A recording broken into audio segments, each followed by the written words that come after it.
Good morning বন্ধুরা, তোমরা সবাই কেমন আছো? আশা করি সবাই ভালো আছো। আবার চলে এসেছি তোমাদের সঙ্গে নতুন একটা মিনি ব্লগ নিয়ে।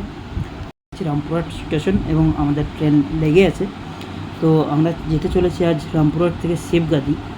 তো কীভাবে যেতে হয় তোমাদের সঙ্গে আজ শেয়ার করবো। চলো যাওয়া যাক। রামপুরহাট স্টেশন থেকে গাড়ি ছেড়ে দিয়েছে।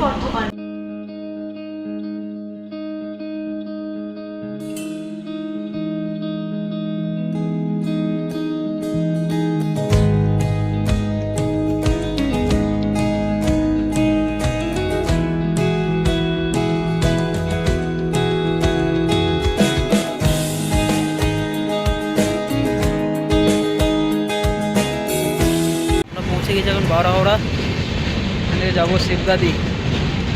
দেখা হচ্ছে শিবগাদিতে। এমনি তোমরা অটো পেয়ে যাবে, অটো টোটো যেটাই হোক পেয়ে যাবে। এখন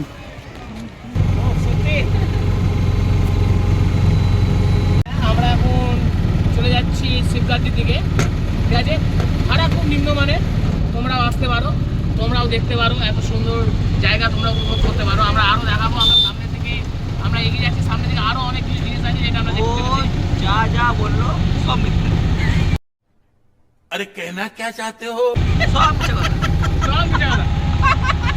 মানে এতগুলো কথাতে ও বললাম, ও জাস্ট একটা কথা ব্যাপারটাকে সারেল করতো। সব মিথ্যা কথা। যাই হোক, তোমরা আসো, আমরা সব ডিটেলসে বলবো কোথায় কিভাবে যেতে হবে। ওর কথা কিছু মনে করবেন না, কালকে রাতে একটু বেশি খেয়ে নিয়েছিল বাইগান।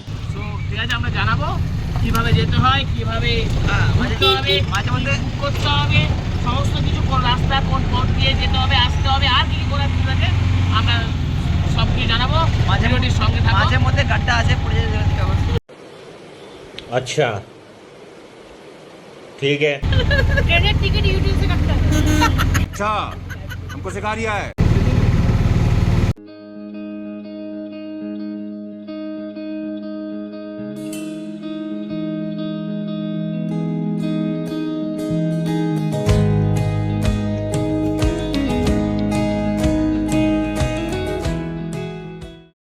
আমরা অলরেডি পৌঁছে গেছি শিবগাদি মন্দির।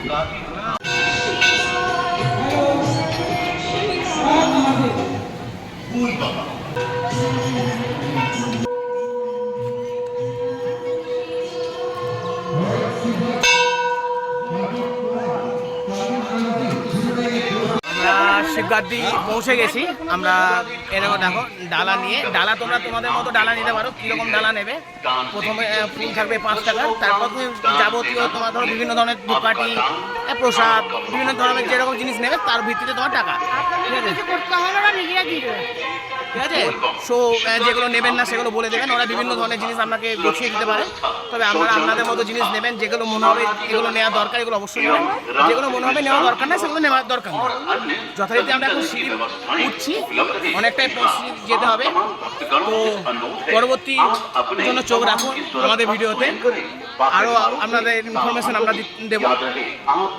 আমাদের স্নান পর্ব শেষ হয়ে গেছে, এবার আমরা পুজোর দিকে এগোবো। তা খুবই মানে এখানে পাহাড়ের নিচে আমাদের বাবা আছে, গোয়ার মধ্যে আছে, তো খুব সাবধানে আমাদের হাঁটাচলা করতে হচ্ছে। একটু উঠলে আমাদের মাথা লেগে যাচ্ছে, হ্যাঁ একটু চলাচল করে দেবো, ঠিক আছে। সো খুব সাবধানে আমরা এবার পুজো দেবো বাবাকে। ঝর্ণার স্নান পর্বটা তোমাদেরকে হয়তো আমি দেখাতে পারলাম না, কারণ সেখানে ফোন নিয়ে যেতে পারিনি জলের জন্য। তো তোমরা গেলে অবশ্যই ঝর্ণায় স্নান করতে হবে এবং মন্দিরের পাশেই সেই ঝর্ণাটা পাবে।